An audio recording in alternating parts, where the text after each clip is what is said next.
right, so Mark, thanks for giving me a few minutes. Let's just get right to it. I know you have to prepare for a mediation. Tell me what happened last night. Hey, we came back to the house.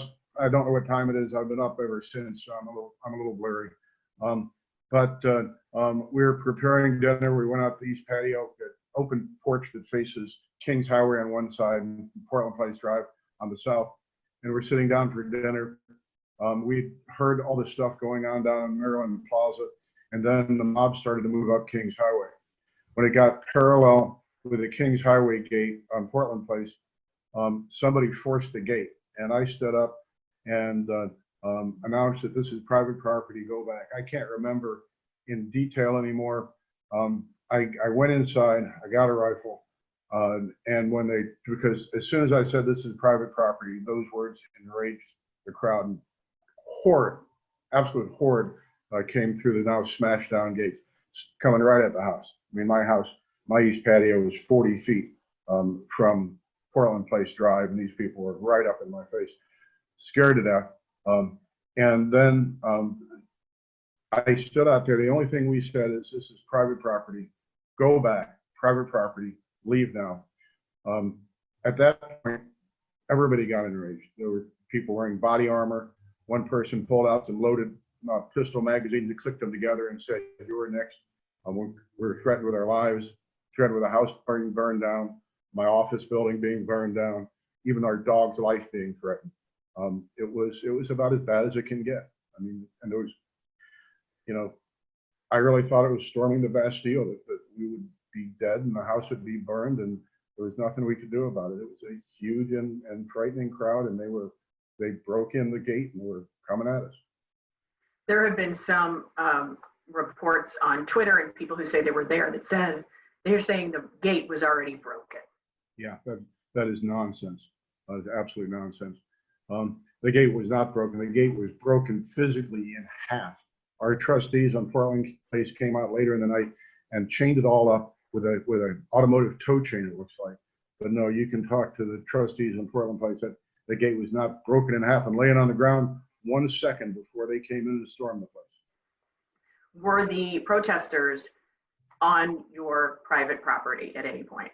Everything inside the Portland Place gate is private property. There's nothing public in Portland Place. Being inside that gate is like being in my living room.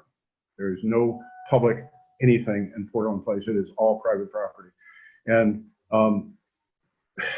you got to appreciate that if there are 200 or 300 people, I don't know how many there were, we were told that 500 people showed up at the Lyda Crusen's house, which is not on our street, as you know. But how many of them came through Portland Place, I don't know.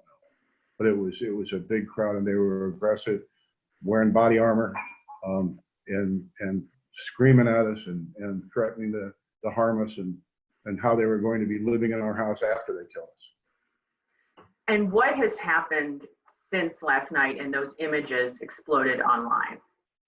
Well, I've had to turn the phones off at my office. I had to come over here last night and have the office boarded up because we're getting threats against the building, and everybody. It is interesting to me that the very people that are asking the mayor to resign for doxing people have now put all of my information all over the web, everywhere in the world. Is there some hypocrisy there? Maybe I'm missing something. But we've had to turn off our telephones here at the office because all my lines have been going continuously since I got here at 10:30 last night. I am getting thousands of emails. I'm going to have to turn off my website, and it's been both threatening and encouraging because there have been a number of people who have voiced their support, but there's also been an awful lot of people who have made very direct threats of violence against me and my family. And you said you've received death threats? Oh God, yes, the death threat started within minutes. I mean, I don't know how long this whole event started, but I'll bet we got our first email death threat before the mob moved down Portland Place. When you see the images online of you and your wife on the patio armed now, after the fact, what do you think? Well, we were obviously upset. My wife doesn't know anything about guns, but she knows about being scared. And she grabbed a pistol, and I had a rifle. And I was very careful. I didn't point the rifle at anybody. The only thing that stopped the crowd from approaching the house was when I had that rifle and I was holding it. It's the only thing that stemmed the tide.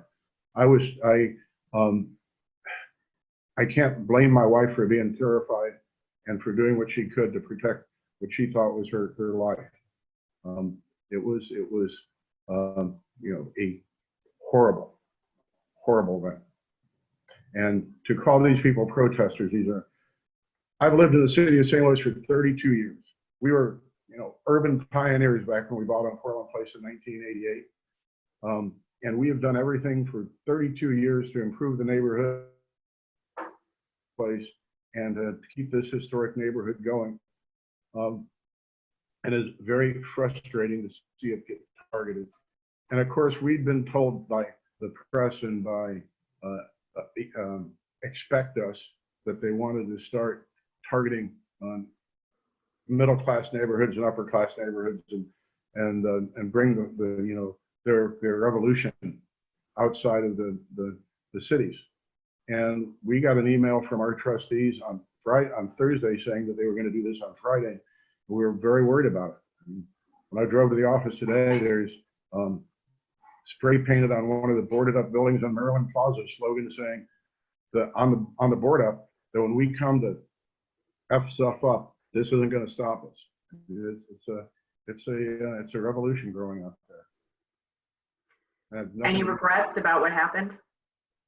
I regret they broke in the gate. I can tell you that. I mean, I'll say this: there's mayhem in the city every night, and you never hear about it. There'll be dozens of shootings, multiple deaths. No one seems to care about those black lives. But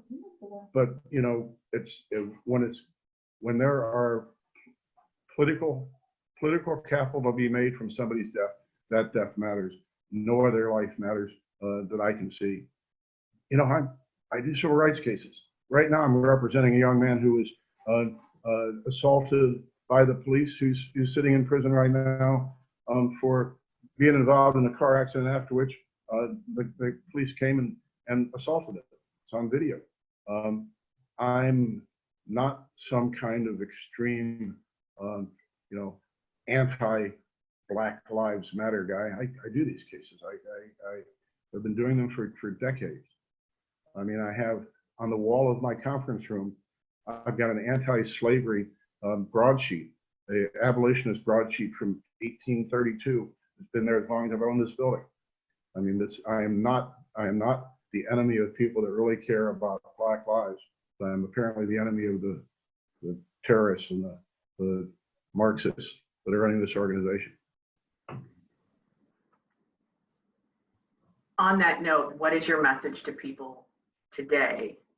What is your message to people who said they were on Portland Place peacefully protesting and that you incited? What were they protesting? I'm sorry to cut you off. Go ahead and finish that. Sorry. What today, do you have any message for the people who are saying they were peacefully protesting on your street? Okay, first of all, why are they protesting on Portland Place? So the mayor doesn't live there. Hang on, my cell phone's going on. The mayor doesn't live there. And when they kick in the gate, when the first thing they do is destroy private property and they storm in angry and shouting and threatening, this isn't a protest. It's a revolution. It's an attempt to inflict terror. That's the definition of terrorism, is to use force and violence to terrorize a population. And that's what happened to me last night. What will your family do now with the threats against your life, your home, your business? Well, I'm hoping that the government does something to protect us, although I have my doubts about that. We'll struggle through the best we can. I mean, it is discouraging. Anything else you'd like to add, Mark? I don't think so. I just, I wish that this hadn't happened last night, but I didn't ask for it. I was having dinner.